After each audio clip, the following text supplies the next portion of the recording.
شروع اللہ کا نام لے کر جو بڑا مہربان نہایت رحم والا ہے۔ سب تعریف اللہ ہی کے لیے ہے جو سب چیزوں کا مالک ہے، یعنی وہ کہ جو کچھ آسمانوں میں ہے اور جو کچھ زمین میں ہے سب اسی کا ہے، اور آخرت میں بھی اسی کی تعریف ہے، اور وہ حکمت والا ہے، خبردار ہے۔ جو کچھ زمین میں داخل ہوتا ہے اور جو اس میں سے نکلتا ہے، اور جو آسمان سے اترتا ہے اور جو اس پر چڑھتا ہے، سب اس کو معلوم ہے، اور وہ مہربان ہے، بخشنے والا ہے۔ اور کافر کہتے ہیں کہ قیامت کی گھڑی ہم پر نہیں آئے گی۔ کہہ دو کیوں نہیں آئے گی؟ میرے پروردگار کی قسم وہ تم پر ضرور آ کر رہے گی۔ وہ پروردگار غیب کا جاننے والا ہے، ذرہ بھر چیز بھی اس سے پوشیدہ نہیں، نہ آسمانوں میں اور نہ زمین میں، اور کوئی چیز ذرے سے بھی چھوٹی یا بڑی نہیں مگر کتاب روشن میں لکھی ہوئی ہے، اس لیے کہ جو لوگ ایمان لائے اور عمل نیک کرتے رہے ان کو بدلہ دے۔ یہی ہیں جن کے لیے بخشش اور عزت کی روزی ہے، اور جنہوں نے ہماری آیتوں کے بارے میں ہمیں ہرانے کی کوشش کی ان کے لیے سخت درد دینے والے عذاب کی سزا ہے۔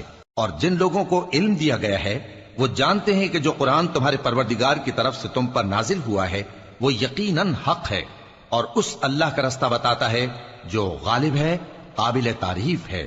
اور کافر کہتے ہیں کہ بھلا ہم تمہیں ایسا آدمی بتائیں جو تمہیں خبر دیتا ہے کہ جب تم مر کر بالکل ریزہ ریزہ ہو جاؤ گے تو تم نئے سرے سے پیدا ہوگے؟ یا تو اس نے اللہ پر جھوٹ باندھ لیا ہے یا اسے جنون ہے۔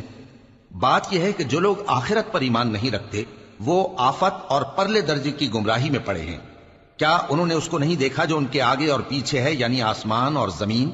اگر ہم چاہیں تو ان کو زمین میں دھسا دیں یا ان پر آسمان کے ٹکڑے گرا دیں، اس میں ہر بندے کے لیے جو رجوع کرنے والا ہے ایک نشانی ہے۔ اور ہم نے داؤد کو اپنی طرف سے برتری بخشی تھی اور کہا تھا اے پہاڑوں ان کے ساتھ تسبیح کرو، اور پرندوں کو ان کا مسخر کر دیا، اور ان کے لیے ہم نے لوہے کو نرم کر دیا کہ کشادہ زرہیں بناؤ اور کڑیوں کو اندازے سے جوڑو، اور نیک عمل کرو، جو عمل تم کرتے ہو میں ان کو دیکھنے والا ہوں۔ اور ہوا کو ہم نے سلیمان کے تابع کر دیا تھا، اس کی صبح کی منزل 1 مہینے کی راہ ہوتی اور شام کی منزل بھی مہینے بھر کی ہوتی۔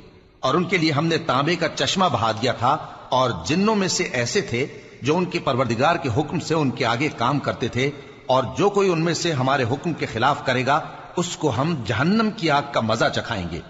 وہ جو چاہتے یہ ان کے لیے بناتے، یعنی قلعے اور تصویریں اور بڑے بڑے لگن جیسے تالاب اور دیگیں جو ایک ہی جگہ رکھی رہیں۔ اے آل داؤد، شکر کرتے رہو، اور میرے بندوں میں شکر گزار تھوڑے ہیں۔